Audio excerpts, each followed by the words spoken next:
फ्रान्समध्ये छत्रपती शिवरायांची अप्रकाशित बखर सापडलेली आहे। BNF संग्रहालयामध्ये ही बखर सापडलेली आहे। गुरुप्रसाद कानिटकर आणि मनोज दाणी यांचं हे संशोधन आहे। मोडी लिपीतलं हस्तलिखित स्वरूपाची ही बखर आहे।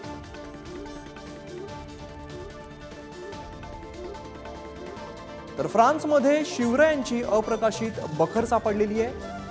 BNF संग्रहालयामध्ये ही बखर सापडलेली आहे। गुरुप्रसाद कानिटकर आणि मनोज दाणी यांचं हे संशोधन आहे। मोडी लिपीमध्ये हस्तलिखित स्वरूपातली ही बखर आहे। आपण दृश्यांमध्ये पाहतोय मोडी लिपीतली हस्तलिखित स्वरूपातली ही बखर आपल्याला बघायला मिळते।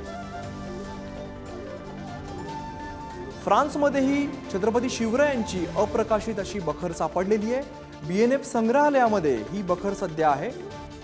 गुरुप्रसाद कानिटकर आणि मनोज दाणी यांचं हे संशोधन आहे।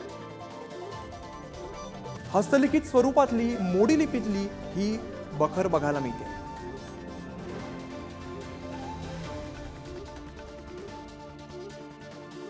तर इतिहास संशोधकांसाठी किंवा आपल्या सगळ्यांसाठीच खरं तरी महत्त्वाची बातमी म्हणावी लागेल। फ्रान्समध्ये छत्रपती शिवरायांची अप्रकाशित अशी बखर सापडलेली आहे। BNF संग्रहालयामध्ये ही बखर आहे आणि गुरुप्रसाद कानिटकर तसंच मनोज दाणी यांचं हे संशोधन आहे। मोडी लिपीतलं हस्तलिखित स्वरूपातली ही बखर आहे।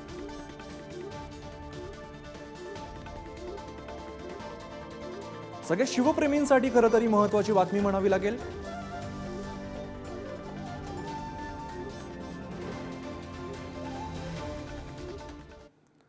दरम्यान याविषयी गुरुप्रसाद कानिटकर आणि मनोज दाणी यांच्याशी बातचीत केली आमचे प्रतिनिधी ज्ञानेश्वर चौतमल यांनी।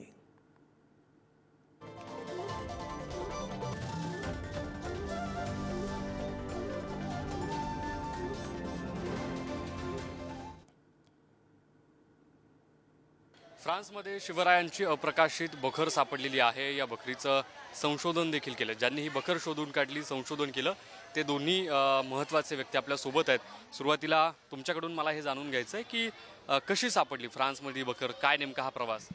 आपल्याकडचे शिवचरित्राचे एक प्रख्यात संशोधक आहेत, तर त्यांनी बोलताना असा उल्लेख केला होता की BNF पॅरिस इथं मराठ्यांची काही महत्त्वाची कागदपत्रं आहेत, पण विस्मृतीमुळे म्हणा, वयामुळे म्हणा, त्यांनी पुढे काय झालं हे त्यावेळी सांगितलं नव्हतं आणि मी परदेशात असल्यामुळे मला त्यांना भेटण्याची संधी दुर्दैवानं मिळाली नाही आणि त्यानंतर थोड्याच काळात त्यांचं निधन झालं।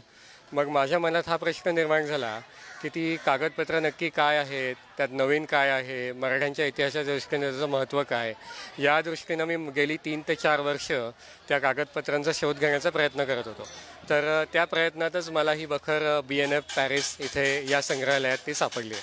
ही जी बखर आहे जी मी आता प्रकाशित करतोय, ही बखर मात्र पूर्ण नवी बखर आहे। या बखरीचं असं वैशिष्ट्य आहे की छत्रपती शिवाजी महाराजांचं जे अष्टप्रधान मंडळ होतं त्याच्यामध्ये दत्ताजी त्रिंबक नावाचे एक मंत्री होते। त्यांनी एक बखर प्रकाशित केली, त्याचं नाव 91 कलमी बखर असं आहे। काही ठिकाणी ती 96 कलमी बखर अशाही नावाने। आता म्हणजे काय तर क्रमांक 1, क्रमांक 2, क्रमांक 3, क्रमांक 4 अशी कलमं घातलेली आहेत प्रत्येक मुद्द्याच्या आधी। तर या बखरीमध्ये अशा प्रकारची कुठली कलमं नाहीत आणि ही बखर साधारणपणे 1740 ते 50 याच्यामध्ये लिहिली गेलेली असावी, कारण चिमाजी अप्पांच्या जंजिऱ्यावरच्या स्वारीनंतर ही बखर लिहिली गेलेली आहे आणि चिमाजी अप्पा वारले 1740 साली। थोरल्या बाजीरावांच्या मृत्यूच्या काही महिन्यानंतर ते वारले। त्यामुळे त्यांच्या मृत्यूनंतर 1750 पर्यंत, कारण नंतर काय होतं पुढे घटना संदर्भ फेड आउट होत जातात, माणसांना ते पटकन कधी कधी आठवत नाही, असा गोंधळ होऊ शकतो आणि त्याच्यामध्ये शेवटी राघव मुकुंद याचीही किताबत असं लिहिलं आहे। म्हणजे ज्या कुठल्या माणसाकडे हे आहे त्याचं नाव राघव मुकुंद असायला पाहिजे, त्याच्या कलेक्शनमधले डॉक्युमेंट आहे। दुर्दैवाने आता ह्याच्यात एक छोटी अडचण अशी आहे की जुन्या साहित्यामध्ये, संत साहित्यामध्ये आपल्याला माहिती आहे बघा, शेवटी तुका म्हणे, नामा म्हणे, ज्ञानदेव म्हणे असं लिहिलेलं असतं, किंवा आज आपण वर्तमानपत्रामध्ये जेव्हा बातमी वाचल्यावर वरती पत्रकाराचं नाव लिहिलेलं असतं। असं काही वरती खालतीमध्ये कुठेही त्या माणसाचं नाव नाही आहे। त्यामुळे ती नक्की कोणी लिहिली, म्हणजे त्याचा लेखक कोण याची माहिती आपल्याला नाही, परंतु राघव मुकुंद नावाच्या माणसाची म्हणजे माणसाच्या कलेक्शनमध्ये ती होती हे निश्चित आपल्याला सांगता येतं। मला तुम्हाला एक प्रश्न विचारायचा होता, दोघांनी मिळून जेव्हा संशोधन करायला सुरुवात केली तेव्हा कोणत्या अशा वेगळ्या गोष्टी तुम्हाला सापडल्या ज्या आत्तापर्यंत ऐकिवात नाहीत? त्यापैकी एखादी गोष्ट सांगते जी बखरी? तर महाराजांनी ज्यावेळी किल्ला घेतला त्यावेळी राजपूत किल्लेदार होता, तर राजपूत किल्लेदारानं आपली फॅमिली जी होती ती किल्ल्यावर पाठवली आणि किल्लेदार खाली येऊन महाराजांशी लढला, तर तो मारला गेला लढाईत आणि महाराजांनी त्याचे अंत्यसंस्कार व्यवस्थित केले।